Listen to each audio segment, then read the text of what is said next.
Дали премиерот беше приморан да го решава прашањето на професионалните војници и стечајците во очаен обид да стави сенка на скандалот за спрегата влада медиуми. Премиерот им должи објаснување на професионалните војници зошто ги остави да чекаат 4 години додека тој тераше инат политика со СДСМ.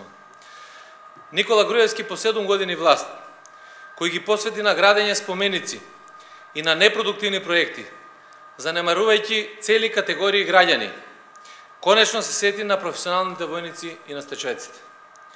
На вчерашната пресконференција тој ја призна грешката за овој проблем и го прифати предлогот на Социјалдемократскиот сојуз на Македонија за професионалните војници. СДСМ мерката која вчера ја предложи Груевски, ја предложи во програмата Решение за Македонија, во изборната програма за изборите во 2011 година и во последниот пакет предлог мерки од новата програма. Прашуваме, зошто премиерот дури сега се сети на професионалните војници?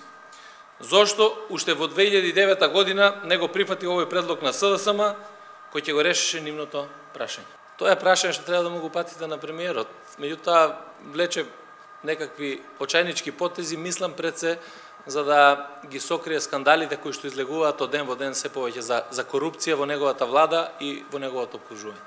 Тоа е само еден од скандалите што се објави сега, иначе веројатно имајќи во предвид колку уште скандали има направено неговата влада, сака да влече вакви потези, инаку мислам на скандалот со Ивана Талевска.